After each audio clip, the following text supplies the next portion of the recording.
Big boss season 6 episode 25. ഇന്നത്തെ episode കണ്ടിട്ട് ശരിക്കും ഇത്രയും വൃത്തികെട്ട കണ്ടസ്റ്റൻസ്, എല്ലാവരും ഞാൻ പറയുന്നില്ല, കുറച്ചു പേര് വളരെ വൃത്തികെട്ട സ്ട്രാറ്റജിയും കൊണ്ട് നടക്കുന്ന കണ്ടസ്റ്റൻസ് ഉണ്ടായ ബിഗ് ബോസ് ചരിത്രത്തിൽ ആദ്യത്തെ എപ്പിസോഡായിരിക്കും. എന്തൊക്കെയാ വിളിച്ചു പറയുന്നത്, എത്രയോ മോശം വാക്കുകൾ ഉപയോഗിക്കുന്നത്. ബിഗ് ബോസിന്റെ കഴിഞ്ഞ എപ്പിസോഡിൽ ഞാൻ പറഞ്ഞിട്ടുണ്ടായിരുന്നു, ഏറ്റവും കൂടുതൽ മ്യൂട്ട് ചെയ്ത ഒരു സീസൺ 6 ആയിരിക്കും. ഇത്രയും വൃത്തികെട്ട വാക്കുകൾ ഉപയോഗിച്ച ഒരു എപ്പിസോഡ്. എന്തായാലും നമുക്ക് എപ്പിസോഡിലേക്ക് കിടക്കാം. എപ്പിസോഡ് തുടങ്ങുമ്പോൾ തന്നെ തലേ ദിവസത്തെ കാര്യങ്ങൾ പറഞ്ഞിട്ടാണ് തുടങ്ങുന്നത്. ഗബ്രിക്കെതിരെ ഒരു കംപ്ലൈന്റ്, പവർ ടീമിന്റെ ബെല്ലില് ഗബ്രി അടിച്ചു എന്ന് പറഞ്ഞിട്ട്. ഗബ്രി പറയുന്നു, ഞാൻ അതുവഴി പോയപ്പോൾ കൈകൊണ്ട് തട്ടിയതേ ഉള്ളൂ, അല്ലാണ്ട് അവിടുത്തെ ഹാമർ എടുത്തിട്ട് അടിച്ചില്ല എന്നാണ് ഗബ്രി പറയുന്നത്. പക്ഷെ ഗബ്രിക്ക് അവിടെ ഒരു പണിഷ്മെന്റ് കൊടുത്തു. 2 ചെവിയിലും കൈ പിടിച്ചിട്ട് ഞാൻ ഇനി പവർ ടീമിന്റെ പവർ ബെൽ അടുത്ത് അടിക്കില്ല എന്ന് 10 പ്രാവശ്യം പറയണം. വളരെ സിമ്പിൾ ഒരു പണിഷ്മെന്റ്. പക്ഷേ അവിടെ എനിക്ക് ഇന്നത്തെ എപ്പിസോഡ് കണ്ടിട്ട് പവർ ടീം ഉൾപ്പെടെ, പവർ ടീമിലെ അർജുൻ ആൻഡ് റസ്മിൻ ഭായ് ഉൾപ്പെടെ എല്ലാ കണ്ടസ്റ്റൻസും ജിൻഡോനെ ഫോക്കസ് ചെയ്യാണ്, ജിൻഡോനെ ടാർഗറ്റ് ചെയ്യുന്ന ഒരു ഫീൽ വന്നു. ഈ ഒരു തെറ്റ് ചെയ്ത ഗബ്രിക്ക് കൊടുത്ത പണിഷ്മെന്റ് ഒരു നിസ്സാര പണിഷ്മെന്റ് ആയിരുന്നു. അതേസമയം രണ്ടാമത്തെ പണിഷ്മെന്റ് കൊടുത്തത് ജിൻഡോയ്ക്കായിരുന്നു. എന്താണ് പണിഷ്മെന്റ് എന്ന് ചോദിച്ചാൽ, ഒരു ദിവസത്തെ വെസൽ ക്ലീനിങ്, അതും ചൂടുവെള്ളത്തിൽ. ചെയ്ത തെറ്റ്, കിച്ചണിന്റെ ടേബിളിൽ ജിൻഡോ ചൂല് വെച്ചു. ആ ചൂലിന്റെ ഇഞ്ചി മുറിക്കാൻ വേണ്ടി കത്തി ഉപയോഗിച്ചു. പക്ഷെ ജിൻഡോ അത് മുറിച്ചിട്ടില്ല എന്ന് പറയുന്നു. ഈ തെറ്റ് ചെയ്തതിന്റെ പേരിലാണ് ജിൻഡോയ്ക്ക് പണിഷ്മെന്റ് വെസൽ ക്ലീനിങ്ങും, ഗബ്രി ചെയ്ത തെറ്റിന് വെറുതെ ഒരു ഏത്തമിടൽ. അത് ഏത്തമിടൽ എന്ന് പറയാൻ പറ്റില്ല, കാരണം ഗബ്രി ചെയ്യുന്ന കണ്ടു കഴിഞ്ഞാൽ ആ പണിഷ്മെന്റ് കൊടുത്തവരെ കളിയാക്കുന്ന പോലെയാണ് തോന്നിയത്. ഇത്രയും വൃത്തികെട്ടൊരു കണ്ടസ്റ്റന്റ്. ശരിക്കും ഗബ്രിയെ കുറിച്ചൊക്കെ ഒരു മതിപ്പുണ്ടായിരുന്നു. സിനിമയുമായിട്ട് ബന്ധപ്പെട്ടൊരു വിഷയം അല്ലെങ്കിൽ അങ്ങനെ ഒരു ലവ് ഡ്രാമ കാര്യങ്ങളൊന്നും ഉണ്ടായിരുന്നില്ലെങ്കിൽ അത്യാവശ്യം എല്ലാവർക്കും ഇഷ്ടപ്പെടുന്ന ഒരു കണ്ടസ്റ്റന്റ് ആയിട്ട് മാറുമായിരുന്നു ഗബ്രി. പക്ഷേ ഇന്നത്തെ എപ്പിസോഡ് കണ്ടപ്പം ഉണ്ടായിരുന്ന ഒരു നല്ല ഇമേജ് ഉണ്ടെങ്കിൽ അതുകൂടി ഇല്ലാതെയാവും. അത്രയും വൃത്തികെട്ടൊരു കളിയാണ് ഗബ്രി അവിടെ കളിച്ചുകൊണ്ടിരിക്കുന്നത്. പിന്നെ ജാസ്മിനെ കെട്ടിപ്പിടിക്കാൻ കിട്ടുന്ന അവസരമൊന്നും പാഴാക്കി കളയുന്നില്ല, അത് വേറെ കാര്യം, അത് പോട്ടെ. അത് കഴിഞ്ഞിട്ട് നമ്മുടെ ജാസ്മിൻ ജിൻഡോ ഫൈറ്റ്, ഒരു പെണ്ണിന് എത്രമാത്രം തറയാവാമോ അത് ജാസ്മിൻ ആയിട്ടുണ്ട്. അങ്ങോട്ടും ഇങ്ങോട്ടും ജിൻഡോയും ജാസ്മിനും തമ്മിൽ വൻ ഇഷ്യൂ ആണ്. ശരി, ഞാൻ വിചാരിച്ചു ജിൻഡോയുടെ സ്ഥാനത്ത് ഒരു പക്ഷെ റോക്കി ആയിരുന്നെങ്കിൽ ജാസ്മിൻ ഇന്ന് അടി മേടിക്കുമായിരുന്നു. അതിൽ ജിൻഡോനെ അപ്രീഷിയേറ്റ് ചെയ്യാണ്ടിരിക്കാൻ പറ്റില്ല. കാരണം അത്രയും വിൽ പവർ, പിടിച്ചു നിൽക്കാനുള്ളൊരു കപ്പാസിറ്റി, അടി കിട്ടേണ്ട വാക്കുകളൊക്കെ പറഞ്ഞിട്ട് ജിൻഡോ തിരിച്ചു പറഞ്ഞു. ജിൻഡോ വാക്കുകൾ കൊണ്ടാണ് തിരിച്ച് സംസാരിച്ചത്. ഒടുവിൽ ഇതിനകത്ത് നമ്മുടെ കുണുവാവയായ ഗബ്രി ഇടപെടുന്നു. ജാസ്മിന് പിന്നെ ഒരു വിഷയം വന്നാൽ അവർ ഗബ്രി ഇടപെടുന്നു, ഗബ്രിക്ക് ഒരു വിഷയം വന്നാൽ അവിടെ ജാസ്മിൻ ഇടപെടുന്നു. അതാണല്ലോ നമ്മൾ കഴിഞ്ഞ ഇത്രയും ദിവസങ്ങളായിട്ട് കണ്ടുകൊണ്ടിരിക്കുന്നത്. അതിനകത്ത് ഗബ്രി ജാസ്മിനെ താങ്ങിക്കൊണ്ട് പോകുന്നു, ഒന്നും ചെയ്യലെന്ന് പറയുന്നു, ഞാനവിടെ പറയുന്നു നീ മിണ്ടാതിരിക്കണം എന്ന് പറയുന്നു. അങ്ങനെ ഒരു രംഗം അങ്ങനെ കഴിഞ്ഞ് പോകുന്നുണ്ട്. അപ്പോൾ ആ ഒരു ഫൈറ്റിന് ശേഷം, അത് ഫൈറ്റ് എന്തിനാന്ന് ചോദിച്ചു കഴിഞ്ഞാൽ, ജാസ്മിന്റെ ഡ്രസ്സ് ഇവരുടെ ലിവിംഗ് റൂമിൽ മീറ്റിംഗ് പ്ലേസിന്റെ തൊട്ട് ബാക്കിൽ ജാസ്മിന്റെ ഡ്രസ്സ് അവിടെ വെച്ചിട്ടുണ്ടായിരുന്നു. അത് ജിൻഡോ ചൂണ്ടിക്കാണിച്ചു. അതിലിവർ പറയുന്ന ഒരു മറുപടി എന്ന് പറഞ്ഞാൽ, പവർ ടീമിലെ അർജുനും റസ്മിൻ ഭായും ഇതിനെല്ലാം ഇവർക്ക് സപ്പോർട്ടാണ്. ജിൻഡോനെ ഒറ്റപ്പെടുത്തിക്കൊണ്ട് ഇവരെല്ലാം ഇതിന് സപ്പോർട്ടാണ്. അതിനകത്ത് പറയുന്നത്, കുളിക്കാൻ പോയ ജാസ്മിനെ വിളിച്ചിരുത്തിയത് പവർ ടീം ആയിരുന്നു. അപ്പോൾ ആ സമയത്ത് ഡ്രസ്സ് അവിടെ വെച്ചതാണെന്നാണ് ഇവർ അതിന് ന്യായീകരിക്കുന്നത്.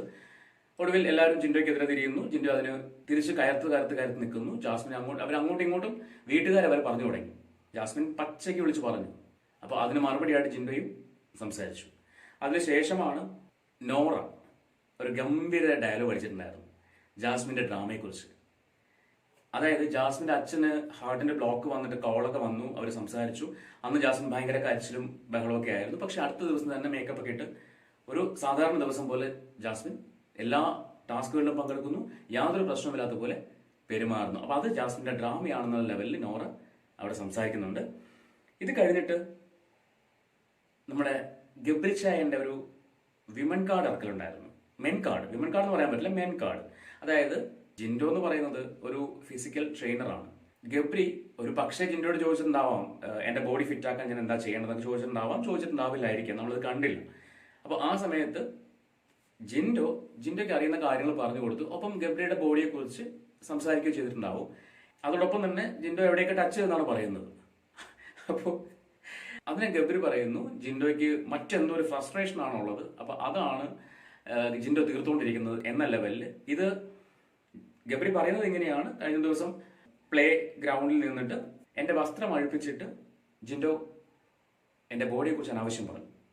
ഇത് കേട്ടപ്പോ ശ്രീരേഖ, അപ്സര ഇവരെല്ലാവരും ജിൻഡോക്കെതിരെ സംസാരിച്ചു തുടങ്ങി. അപ്പൊ ഇങ്ങനൊരു നാറിയ വൃത്തികെട്ട കളി ഗബ്രി ഇന്ന് കളിച്ചു. അത് കഴിഞ്ഞിട്ട് ഗബ്രിയും ജിൻഡോയും തമ്മിലായി പിന്നെ വഴക്ക്. സഹികെട്ട് ബിഗ് ബോസിന് ദേഷ്യം വന്ന് ബിഗ് ബോസ് എന്ത് ചെയ്തു? ഇവരെ കൺഫെഷൻ റൂമിലേക്ക് വിളിച്ചു. കൺഫെഷൻ റൂമിൽ വിളിച്ചിട്ട് വീട്ടുകാരെ പറഞ്ഞു, അതായത് ഗബ്രി ജിൻഡോനെയും ജിൻഡോ ഗബ്രിനെയും വീട്ടുകാരെ പറഞ്ഞു, അച്ഛനും അമ്മയ്ക്കും ഒക്കെ. അതാണ് ഞാൻ പറഞ്ഞത്, ഏറ്റവും വൃത്തികെട്ട കണ്ടസ്റ്റൻസ് ഉള്ളൊരു സീസണാണ് സീസൺ 6 എന്ന് പറയുന്നത്. വീട്ടുകാരെയൊക്കെ വളരെ മോശമായിട്ട് സംസാരിച്ചതിന്റെ പേരിൽ ബിഗ് ബോസിന് ദേഷ്യം വന്ന് ബിഗ് ബോസ് വിളിച്ചിട്ട് വാൺ ചെയ്തു. രണ്ടുപേരും ഒരുമിച്ച് വിളിച്ച് വാൺ ചെയ്തു. അതിനുശേഷം നടന്നൊരു കാര്യം എന്ന് പറയുന്നത്, ഇവർക്കൊരു ടാസ്ക് കൊടുത്തിട്ടുണ്ടായിരുന്നു, ബാറ്ററി ലോ ടാസ്ക്. അപ്പോൾ ആ ടാസ്ക് ഇങ്ങനെയായിരുന്നു: എല്ലാ കണ്ടസ്റ്റൻസിന്റെയും ഫോട്ടോ പതിപ്പിച്ച ഒരു മൊബൈൽ ഫോൺ മോഡൽ അവിടെ വെച്ചിട്ടുണ്ടാവും. അത് എല്ലാവരും എടുക്കുക, തിരിച്ച് ഒരു ചാർജിങ് പോയിന്റിൽ കട്ടൗട്ട് കൊണ്ട് വെക്കണം. കൊണ്ട് വെക്കുമ്പോൾ ആർക്കാണോ വെക്കാൻ പറ്റാത്തത് അവരുടെ കയ്യിലുള്ള കണ്ടസ്റ്റന്റ് ഔട്ട് ആവുന്നു. ഇതായിരുന്നു ടാസ്ക്. അപ്പൊ ഇതില് വളരെ പ്ലാനിങ്ങോട് കൂടി എല്ലാവരും കളിച്ചു വന്നു. ഒടുവിൽ ഗബ്രി വിൻ ചെയ്തു. പക്ഷേ അവിടെയും ഒരു വൃത്തികെട്ട നാടകം, വൃത്തികെട്ട ഗെയിം ഗബ്രി കളിച്ചു. ജാസ്മിനും ഗബ്രി ഔട്ട് ആവാതിരിക്കാൻ വേണ്ടി ഇവർ അന്യോന്യം അവരുടെ ഫോണുകൾ എടുത്തുകൊണ്ടേയിരുന്നു. ഒടുവിൽ ലാസ്റ്റ് ടൈമിൽ ജാസ്മിന്റെ ഫോട്ടോ പതിച്ച ഫോൺ കിട്ടിയത് ശരണ്യക്കായിരുന്നു. പക്ഷെ ഗബ്രി അത് അടിച്ചു വാങ്ങിച്ചു. ആ പിടിവലിയുടെ ഇടയിൽ ശരണ്യയുടെ കൈക്ക് പരിക്ക് പറ്റുന്നു. പരിക്ക് പറ്റുന്നതോടൊപ്പം തന്നെ ശരണ്യയുടെ മൂക്കിൽ ഇടിയും കിട്ടുന്നുണ്ട്. പിന്നെ ഇതിന്റെ പേരിലായി അവിടെ ഫൈറ്റ്, ഗബ്രിയും ശരണ്യയും തമ്മിൽ. അത് പിന്നെ യമുന ഏറ്റുപിടിക്കുന്നു. യമുനയും ജാസ്മിനും ഗബ്രിയും തമ്മിലുള്ള ഒരു ട്രയാങ്കിൾ ഫൈറ്റ് ആയിട്ട് മാറുന്നു. അപ്പൊ യമുന പറയുന്നുണ്ട്, നീ എന്ത് വേണേ പറഞ്ഞു, എനിക്ക് വല്ല വിഷയമൊന്നുമില്ല, ഞാനൊക്കെ കേൾക്കാൻ കണക്കാക്കി തന്നെ ഇവിടെ നിൽക്കുന്നത് എന്ന് പറഞ്ഞിട്ട് അവർ ആ സംഭവം അവരിലേക്ക് വന്ന വിഷയം അവർ സിമ്പിളായിട്ട് ഒഴിവാക്കി വിട്ടു.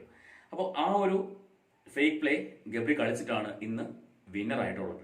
പിന്നെ വന്നത് അർജുനും ഋഷിയുമായിട്ടുള്ള ഫ്രണ്ട്ഷിപ്പിന് അർജുൻ മുതലെടുത്ത ഒരു ഗെയിം ഉണ്ടായിരുന്നു.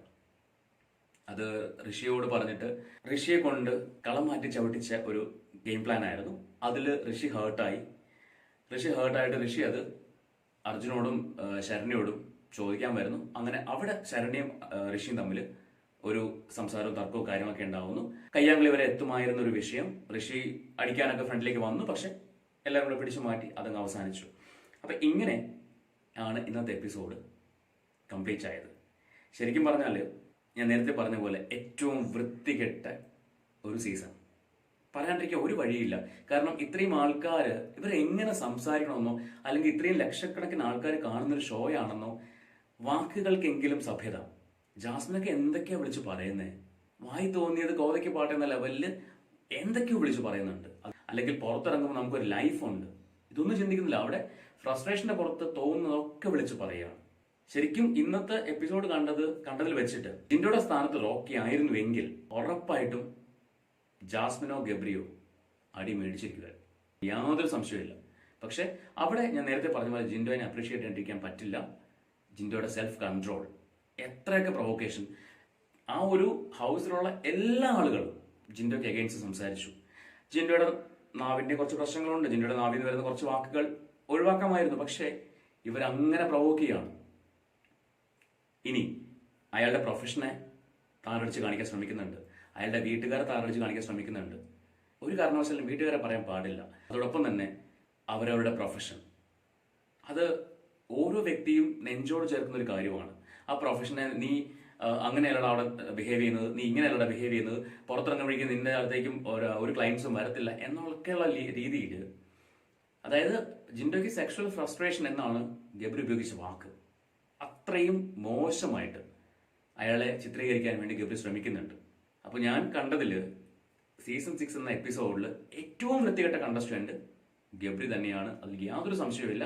നല്ല കണ്ടസ്റ്റന്റ് ആണെന്നൊക്കെ വിചാരിച്ചു, പക്ഷേ ജയിക്കാൻ എന്ത് തോന്നിവാസവും കാണിക്കുന്ന ഒരു വ്യക്തി. ഇതാണ് എനിക്ക് തോന്നിയൊരു കാര്യം. അപ്പോൾ നാളെ അടുത്ത എപ്പിസോഡുമായിട്ട് നമുക്ക് വീണ്ടും കാണാം. Good night.